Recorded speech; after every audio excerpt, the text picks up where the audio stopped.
Hello mga ka-gardener. So sa video na ito ay ipapakita ko kung paano ako nagtanim ng ceiling green. So itong ceiling green na nasa video ay nabili ko lang sa palengke. So pag ganito pa yung kulay ng sili, hindi pa siya pwedeng itanim kasi hindi pa siya hinog. Pero matured na to. Ang kailangan lang dito ay ilagay sa cabinet, hayaan doon hanggang sa mahinog. Tapos saka na natin pwede kunin yung mga buto niya. So ito na after a few days guys, medyo nahihinog na yung sili. Medyo nabulok na nga yung sa taas.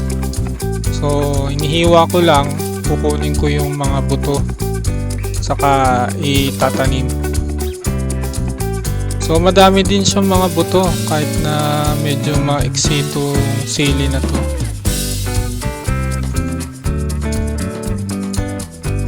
So dito tinanim ko na tong sili kahit medyo hindi pa pulang-pula yung yung kanyang pinakabalat. Pero mas maganda, alam nyo yung pulubot na, yung tuyon-tuyo na, tapos pulang-pula na. Mas maganda kung ganun guys yung gagamitin nyo. Tapos ayan, dyan ko ilalagay itatanim yung mga sili. Lalagyan ko lang ng mga lupa. Itong lupa na to may siya may mga kasama siyang ipa ng palay.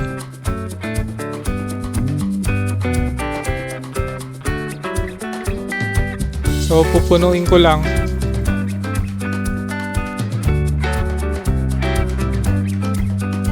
So pagkatapos niyan, ilagay ko na yung mga buto ng sili. So ibubudbud ko lang. So itong cup na to, patubuan lang to.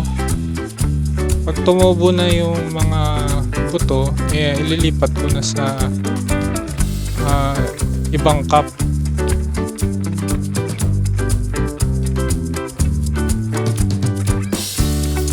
So pagkatapos niyan, lalagyan naman ng lupa o tatabunan naman.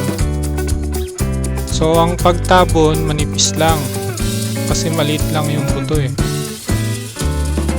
para madali siyang umusbong.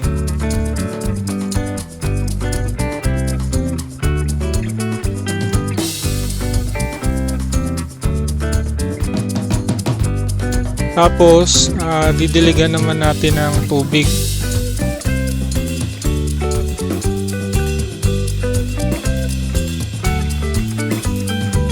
Yan. Tapos niyan, ilalagay naman siya sa hindi masyadong naaarawan. Actually, pwede naman talaga sa arawan Pero alam ko dito, nilagay ko to sa medyo hindi naaarawan.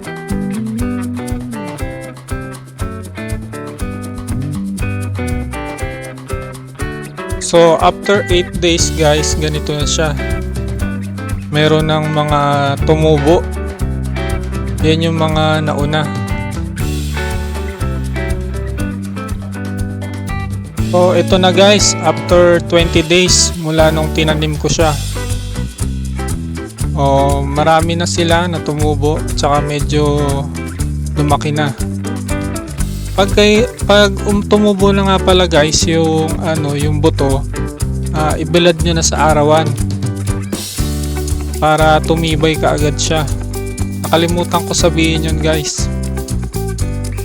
Kailangan ibilad nyo na kaagad sa arawan para tumibay yung punla nyo at saka hindi humaba.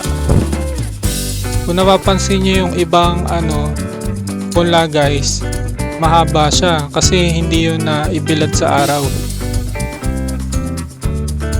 So dito nagtataka lang ako ng gagamitin na lupa. Meron niyang halong ipa ng palay.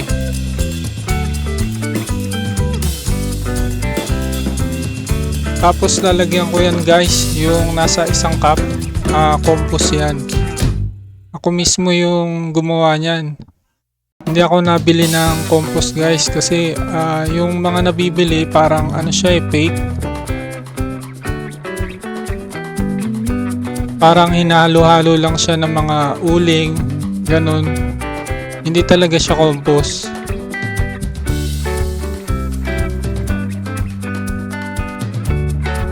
So dito haluin ko lang siya.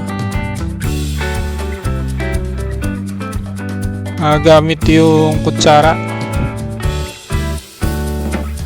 So medyo mabagal lang ako guys maghalo kasi ini-enjoy ko yan eh. Libangan ko talaga yan guys magtanim. Tapos itong sili, favorite ko tong tinatanim.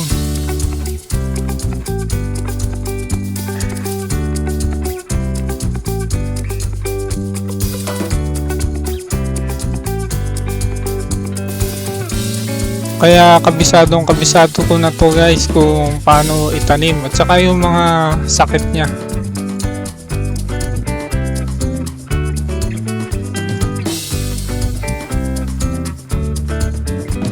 Itong ano pala guys, yung siling panigang or siling green sa based on my experience. Medyo sakitin to guys. Kumpara dun sa native na sili natin, yung labuyo. Yung labuyo guys, mas matibay yun. Itong siling green, mas madali ito tamaan ng sakit. So dito pinakita ko na dapat may butas yung ilalim ng cup noodles. Importante yan guys kasi dapat well draining yung yung soil na gagamitin. Hindi dapat nag-stack up yung water kasi dyan nagsisimula yung sakit ng sili. Meron siya nung amag sa mga ugat.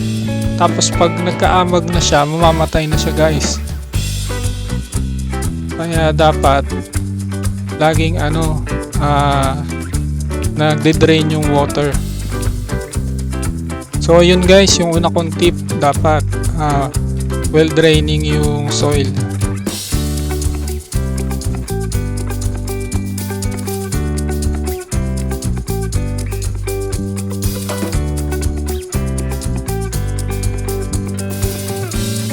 So after nyan guys, at kukunin ko naman yung dahan-dahan ko naman kukunin yung mga pinunla ko. So dito iingatan ko lang na wag masira yung maliliit na ugat.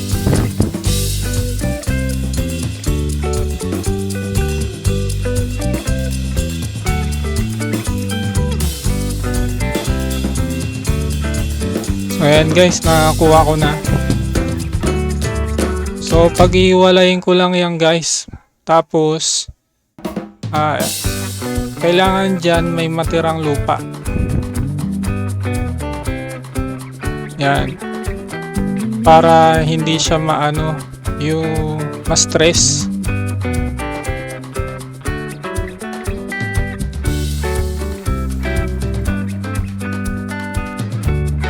So after nyan, maggagawa lang ako ng butas na paglulubugan.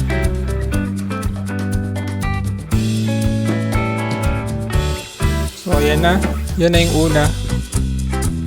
So dalawa pala yung itatanim ko dyan guys.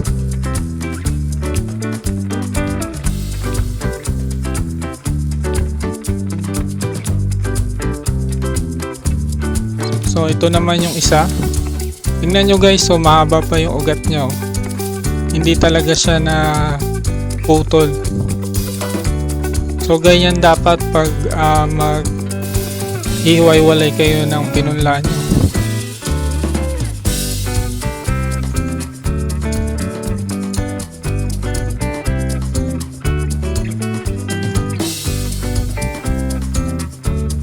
So after nyan guys, didiligan lang siya ulit.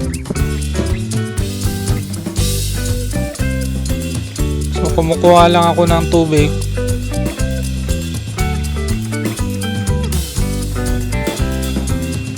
Tapos ano yan guys, pagkatapos madiligan yan, ilalagay naman sa naaarawan ulit.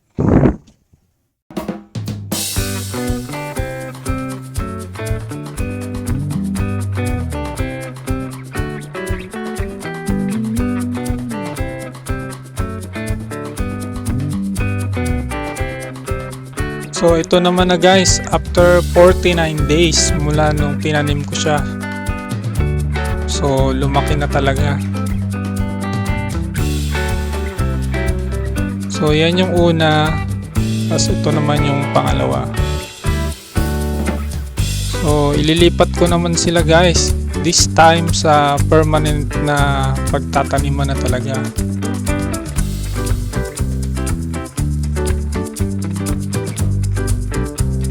So ang pagtataniman ko ay ito, maliit lang na paso.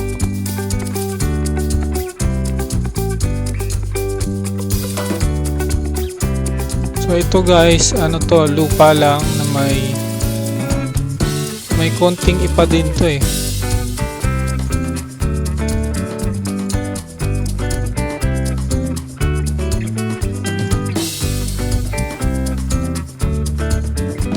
Tapos yan, nag-uukay lang ako sa gitna.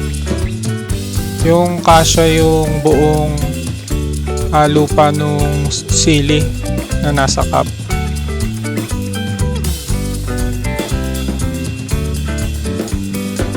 So ang gagawin ko dyan guys, tataktakin ko yan. Nakikita nyo guys, pinipindot ko yung gilid para matanggal sa pagkakadikit. Ayun. So natanggal talaga ng buo. So ang dami niya ng ugat guys. Medyo nalit na ako ng paglipat dyan talaga. Umabot ng 49 days.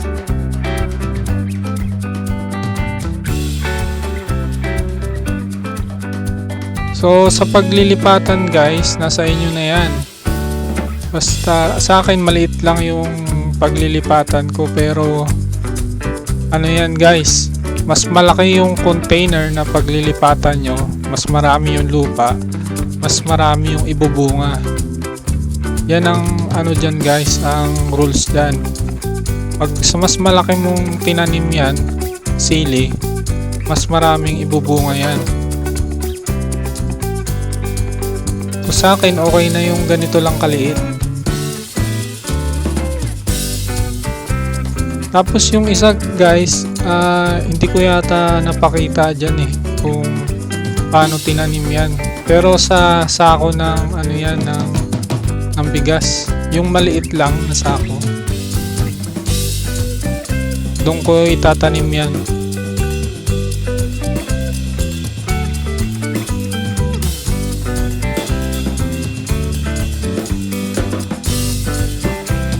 So pagkatapos ng guys, didiligan lang ulit yan.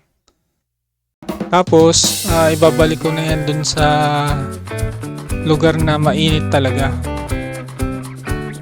Kasi guys, ang sili gusto niyan sa naaarawan talaga. Pag tinanim mo yan dun sa ano, nilagay mo yan sa malilim, medyo nalulungkot yan guys eh. Dapat sa naaarawan talaga yan.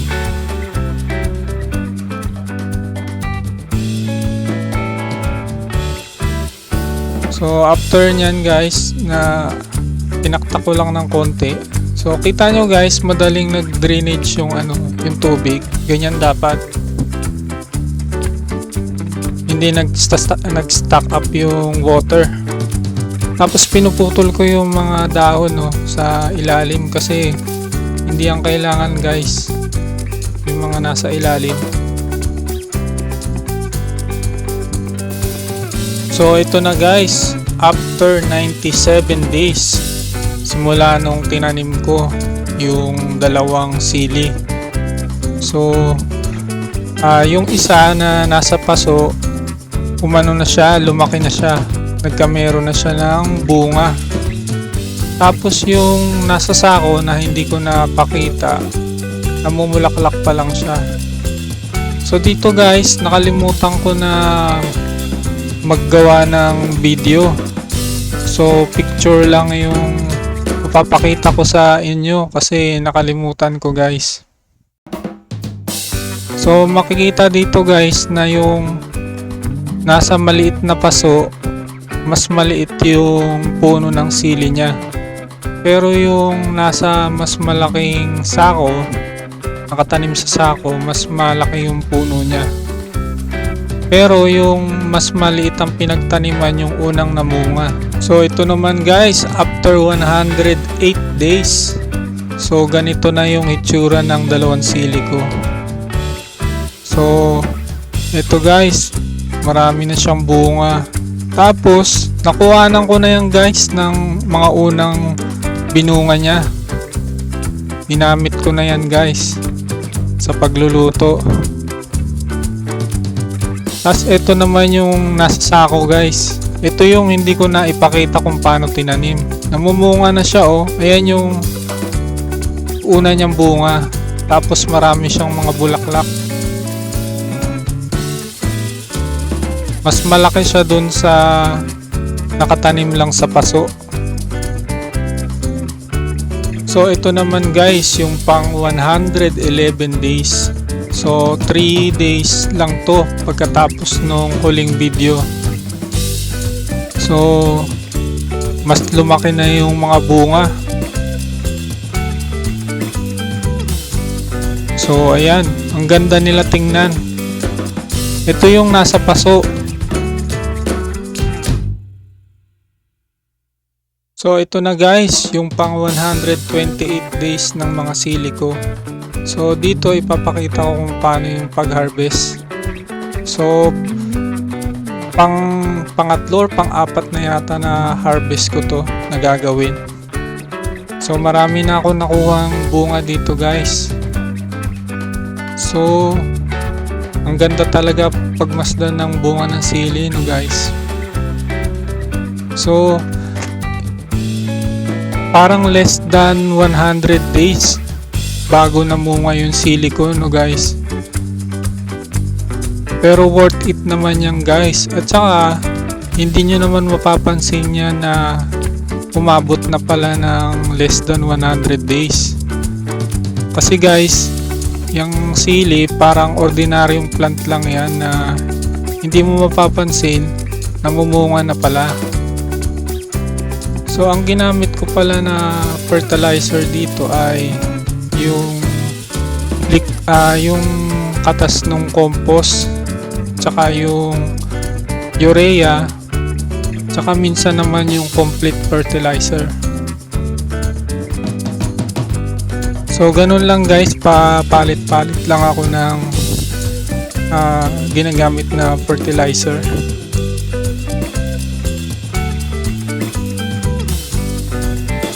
So ayan, kinukuha ko yung mga bunga. So hanggang ngayon guys, buhay pa rin yung mga halaman na yan. Ang dami pa rin mamunga. Tapos nilalagay ko lang sa rep namin. Kaya guys, magtanim na din kayo guys. Hindi nyo mapapansin yan na meron na palang bunga.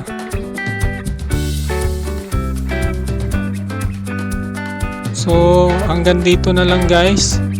Sana may natutunan kayo sa aking video. Maraming salamat sa panunood. So mag-subscribe kayo guys. Tsaka like nyo na din to. Thank you.